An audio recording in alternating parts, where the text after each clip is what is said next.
मैं धमकी नहीं दे रहा हूं, आगाह कर रहा हूं। जो अफगानिस्तान में नहीं सोचा वो हुआ, जो पाकिस्तान में नहीं सोचा वो हुआ, जो बांग्लादेश में नहीं सोचा वो हुआ, जो कश्मीर में नहीं सोचा वो हुआ, जो नागालैंड में नहीं सोचा वो हुआ, जो मेघालय में नहीं सोचा वो हुआ, जो मिजोरम में नहीं सोचा वो हुआ, जो मणिपुर में नहीं सोचा वो हो रहा है। सबसे बड़ा तो मुझे खतरा मुंबई लगता है। पूरी मुंबई की डेमोग्राफी बदल गई और मुंबई में कवि सम्मेलन हो रहा है 5 स्टार होटल में, कह रहे हैं कुछ बात है कि हस्ती मिटती नहीं हमारी। एयरपोर्ट के बगल में एक धारावी है, झुग्गी। 1980 में धारावी का जो रेशियो था 80-20 था। आज की डेट में उस धारावी का रेशियो उल्टा हो गया, 20-80 हो गया, और कह रहे हैं कुछ बात है कि हस्ती मिटती नहीं हमारी। मैं आप लोगों से एक विनम्रतापूर्वक आग्रह करता हूं, 2-4 दिन का समय निकालिए। 2024 में भी लोकसभा इलेक्शन हुआ है। अपने लोकसभा क्षेत्र की वोटर आईडी निकाल लीजिए। वोटर आईडी में इसलिए कह रहा हूं कि जनगणना 10 साल के बाद होती है, लेकिन वोटर आईडी हमेशा इलेक्शन के पहले अपडेट होती है, तो मतलब एकदम अपडेटेड होती है, उसमें कोई पुराना नहीं होता। और 1999 में भी लोकसभा चुनाव हुआ था, उसकी वोटर लिस्ट निकाल लीजिए। 25 साल पहले 1999 और 2024 की वोटर लिस्ट निकाल लीजिए, और वोटर लिस्ट में निकाल के उस समय देखिए कि 1999 में कुल कितने वोटर थे और कितने परसेंट हिंदू थे, और 2024 में कुल कितने वोटर हैं, उसमें कितने परसेंट हिंदू हैं। मुझे लगता है फिर हमारी आपको जरूरत ही नहीं पड़ेगी। आपसे मतलब केवल आप सामने बैठे नहीं, ये वीडियो 4-5 करोड़ लोग तक जाएगा, तो मैं ये सबसे कह रहा हूं, फिर आपको अश्विनी उपाध्याय को जगाने की जरूरत नहीं पड़ेगी, आप खुद ही जाग जाएंगे। एक बार अपने आप लोकसभा की 25 साल पुरानी और वर्तमान वोटर लिस्ट चेक कर लीजिए। आप एक बार अपने विधानसभा की 25 साल पुरानी और करंट वोटर लिस्ट चेक कर लीजिए, और बाकी तो छोड़िए, अगर वो भी नहीं कर सकते तो मैं कम मेहनत वाला काम बताता हूं। अपने वार्ड की वर्तमान वोटर लिस्ट और 25 साल पुरानी वोटर लिस्ट चेक कर लीजिए। अगर आप गांव में रहते हैं तो ग्राम प्रधान का चुनाव होता है, उस ग्राम प्रधान के चुनाव की वर्तमान वोटर लिस्ट और 25 साल पुरानी वोटर लिस्ट चेक कर लीजिए, फिर आपको पता चलेगा आपके अगल बगल हो क्या रहा है। महाराष्ट्र में मैं आने के पहले, चूंकि मेरा यहां पे कई प्रवास है, और अहमदनगर की डेमोग्राफी बदल चुकी है, अकोला अमरावती की डेमोग्राफी बदल गई है, औरंगाबाद बीड की डेमोग्राफी बदल गई है, भंडारा बुल्हाना चंदपुर की डेमोग्राफी बदल गई है, धुले गढ़चिरौली की डेमोग्राफी बदल चुकी है, गोंदिया हिंगोली की डेमोग्राफी बदल गई है, जलगांव जालना कोल्हापुर की डेमोग्राफी बदल गई है, लातूर मुंबई नागपुर की डेमोग्राफी बदल गई है, नांदेड़ की डेमोग्राफी बदल गई है। नांदेड़ को मैं इसलिए कह रहा हूं कि जहां पे सनातन धर्म को बचाने के लिए इतना बड़ा युद्ध हुआ, जहां पे गुरु ने हमारे इतना बड़ा बलिदान दिया, उस नांदेड़ की डेमोग्राफी बदल गई है। कभी समय मिले तो एक बार नांदेड़ में जाके देखिएगा, माता गुजरी देवी ने कितनी बड़ी तलवार चलाई है, वहां रखा हुआ है। गुरु परिवार पूरा हमारा खत्म हो गया, पूरा गुरु परिवार ने अपना बलिदान दे दिया सनातन धर्म की रक्षा के लिए। उस नांदेड़ की डेमोग्राफी बदल गई है। नंदुरबार नासिक की डेमोग्राफी बदल गई। नासिक हमारा इतना पवित्र स्थान है, डेमोग्राफी बदल चुकी है। उस्माना पालघर परभनी की डेमोग्राफी बदल गई है, और आपके पुणे की डेमोग्राफी बदल गई। रेशियो अलग अलग है, कहीं 10% बदलाव है, कहीं 12% है, कहीं 15% है। 10% से कम में तो कहीं नहीं मुझे मिला, मिनिमम 10%। आपके पुणे में 10% है।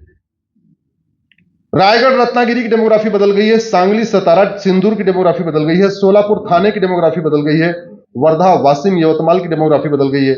और डेमोग्राफी बदलने का 3 कारण है: घुसपैठ, धर्मांतरण, जनसंख्या विस्फोट। एक तरफ घुसपैठ, धर्मांतरण, जनसंख्या विस्फोट के जरिए डेमोग्राफी बदली जा रही है, और दूसरी तरफ ड्रग के जरिए हमारे बच्चों को नशेड़ी बनाया जा रहा है, बड़े प्लान्ड वे में। आपका पूना तो जैसे ड्रग का सेंटर बन चुका है। मेरी ड्रग के ऊपर एक PIL चल रही है। ऐसा कोई कॉलेज नहीं है आज की डेट में, यूनिवर्सिटी नहीं है, कोई ऐसा engineering college, medical college, law college नहीं है जहां पे ड्रग स्मगलर ने अपना नेटवर्क नहीं फैला दिया है। और क्यों? क्योंकि हमारा कानून घटिया है। वो पीछे से कह रहे थे हमारी न्यायिक व्यवस्था सड़ी हुई है, सजा होती नहीं, फांसी होती नहीं है, नागरिकता लोगों की खत्म ही नहीं होती, 100% प्रॉपर्टी जाती नहीं। तो हमारा धन भी जा रहा है और हमारा धर्म भी जा रहा है। तो हमारा बच्चा, एक तो एक ही और दो बच्चा है, वो हो गया नशेड़ी। घर में कलह बढ़ चुकी है, माता पिता परेशान है, कई बार धक्के दे के उसको बाहर भी निकाल दे रहे हैं, ये सिचुएशन भी आ रही। और हमारे पैसे से जो ड्रग में पैसा जा रहा है, उस पैसे से फिर हमारे गरीबों का कन्वर्जन हो रहा है। तो गरीबों के, हिंदुओं के कन्वर्जन के एक दो फैक्टर नहीं, मल्टीपल फैक्टर है। एक बाहर से फंडिंग आ रही है हवाला के जरिए, क्रिश्चियन मिशनरीज को एफसीआरए के जरिए फंडिंग आ रही है यूरोप से, अमेरिका से। मुस्लिम ऑर्गेनाइजेशन को खाड़ी देशों से हवाला के जरिए आ रही है। यहां पे ड्रग का जो पैसा जनरेट हो रहा है उससे कन्वर्जन हो रहा है। बड़ी ईमानदारी के साथ वो ड्रग का पैसा दिया जाता है, 10% 20%, भाई ठीक है इसको लो, जिसको जकात कहते हैं। तो हमारा तो धन भी जा रहा है, धर्म भी जा रहा है। इसलिए मैं कह रहा हूं, एक बार अगर ध्यान देंगे तो समझ में आएगा कितने बड़े खतरे में हम ट्रैप हो चुके हैं। और जो पांचवी, जो सबसे बहुत बड़ा टूल यूज किया है, वो है पोर्नोग्राफी। बड़े प्लान्ड वे में पोर्नोग्राफी को प्रमोट किया जा रहा है, वो रील्स के माध्यम से, इसके माध्यम से, उसके माध्यम से, जैसे भी माध्यम से। भाई किसी भी देश को बर्बाद करना हो तो आप उसकी यंग जनरेशन को बर्बाद कर दो। और यंग जनरेशन को बर्बाद करने का दो आज की डेट में सबसे बढ़िया टूल है, उसको नशेड़ी बना दो या उसको पॉर्न एडिक्ट बना दो। एक बार वो नशेड़ी हो गया, पॉर्न एडिक्ट बन गया, उसके बाद उससे क्या फर्क पड़ता है कि वहां बांग्लादेशी आ रहे हैं, कि रोहिंग्या आ रहे हैं, कि ये आ रहे हैं, कि वो आ रहे हैं, उससे कोई फर्क ही नहीं पड़ता। क्या फर्क पड़ता है? तो एक तरफ पोर्नोग्राफी, ड्रग, और दूसरी तरफ घुसपैठ, धर्मांतरण, जनसंख्या विस्फोट। समाधान इसका कानून बनाना पड़ेगा। कानून कहां से बनेगा? संसद विधानसभा से। कानून कब बनेगा? जब सांसदों विधायकों को टोकना शुरू कर देंगे। इसलिए एक रिक्वेस्ट मैंने किया आपको, अब दूसरी रिक्वेस्ट करने जा रहा हूं। महीने में एक बार सामूहिक रूप से अपने सांसद और विधायक से मिलना शुरू करें। यह काम हमें करना पड़ेगा। किसान करेगा नहीं, अपनी वो खेती में बिजी है, मजदूर करेगा नहीं, उसको 12 घंटे की ड्यूटी करना है, एलिट क्लास करेगा नहीं। करना पड़ेगा किसको? हमें। और अगर हमने ये नहीं किया तो आज मैं आपको ये जरूर कहूंगा, 2045-47 हमारे लिए बड़ा खतरनाक होने वाला है। आपने जो नहीं सोचा है, 25 साल के बाद वो सब होगा जो आपने सोचा नहीं, और भीषण होगा। जो अफगानिस्तान में हुआ था 1850-60 में, उससे खतरनाक हुआ 1947 में। जो 1947 में हुआ था उससे खतरनाक हुआ 1990 में कश्मीर में। जो 1990 में हुआ था उससे खतरनाक 2024 में ईस्ट बंगाल में हो रहा, बांग्लादेश में हो रहा है। तो जो 2024 में बांग्लादेश में हो रहा है, 2045, 46, 47 में उससे खतरनाक बाकी जगहों पे होगा। पता नहीं मुंबई वालों को समझ में नहीं आ रहा है, जिस दिन धारावी का हुजूम निकलेगा ना, ये जो जुहू चौपाटी में बड़े बड़े बंगलों में रहते हैं, वर्सोवा में रहते हैं, अंधेरी में रहते हैं, वर्ली में रहते हैं, ये छोड़ के भाग जाएंगे। ना सेना बचा पाएगी, ना पुलिस बचा पाएगी। मैं धमकी नहीं दे रहा हूं, सीरियसली बता रहा हूं। ये जो बड़े बड़े रहे 35वें माले पे और 40वें माले पे रह रहे हैं, ये उन्हीं के काम आएगा। ये खरीद भले लोग लें, अगर कानून नहीं बदला तो, अगर व्यवस्था नहीं बदली तो। सबसे बड़ा खतरा है घुसपैठ और भ्रष्टाचार, जनसंख्या विस्फोट और भ्रष्टाचार।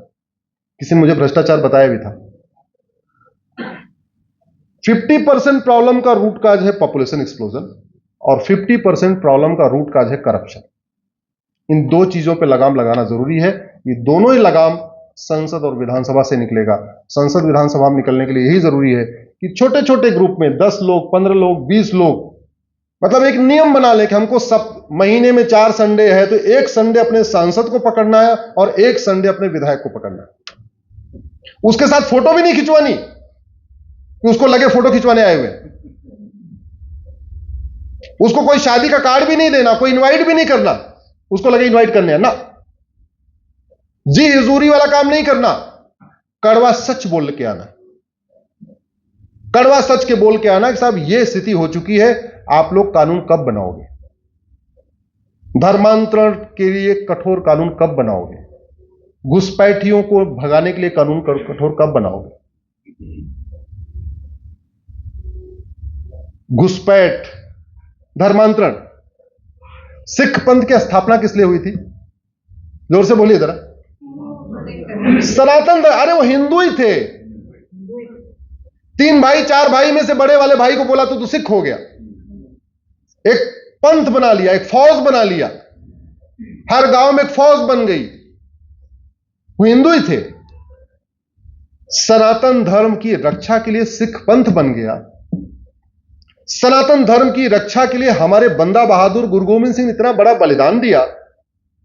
सनातन धर्म की रक्षा करने के लिए हमारे कितने बड़े बड़े एक से बढ़कर, अरे बाकी तो छोड़ो, अभी देखो ये म्यूजिक सुनाई दे रही ना, शादी हो रही है। ये शादी दिन में इसलिए हो रही है क्योंकि छत्रपति शिवाजी महाराज ने आपको बचाया, नहीं तो आपके यहां भी रात में शादी होती। भारत में जो कल्चरल डिफरेंस आया है वो केवल और केवल मुगलों के कारण आया, नहीं तो पूरे भारत में एक ही कल्चर था। पूरे भारत में दिन में विवाह होता था। वेदों के हिसाब से हमारा केवल गर्भाधान संस्कार ही रात्रि में होना चाहिए, बाकी 16 संस्कार में बाकी सारे 15 संस्कार सूर्योदय और सूर्यास्त में होते हैं। हमारा अंतिम संस्कार भी सूर्यास्त के बाद नहीं होना चाहिए, हमारे वेदों में लिखा हुआ है, पुराणों में लिखा हुआ है। और आज की डेट में रात में शादी होती है, जानते हैं क्यों आई? क्योंकि दिन में वो बेटियों को उठा लेते थे। इसलिए जहां जहां मुगलों का रास्ता वहां रात्रि विवाह शुरू हो गया। छत्रपति शिवाजी महाराज ने यहां महाराष्ट्र में उनको आगे बढ़ने से रोक दिया, इसलिए महाराष्ट्र, आंध्रा, तेलंगाना, कर्नाटक, केरल, तमिलनाडु, यहां दिन में विवाह होता है। बाकी पूरे भारत में घूंघट प्रथा आ गई। क्यों? क्योंकि बेटियों को उठा लिया करते थे वो। इन 6 राज्यों में घूंघट प्रथा है क्या? बोलिए जरा। नहीं। इन 6 राज्यों में बाल विवाह कम है। राजस्थान, हरियाणा, यूपी, बिहार में बाल विवाह है। क्यों? क्योंकि वो 12-14 साल की बेटियों को उठा लेते थे, इसलिए 9 साल में ही शादी कर देते थे। शादी और गौना अलग अलग होगा, जो यूपी बिहार के लोग होंगे उनको आइडिया होगा।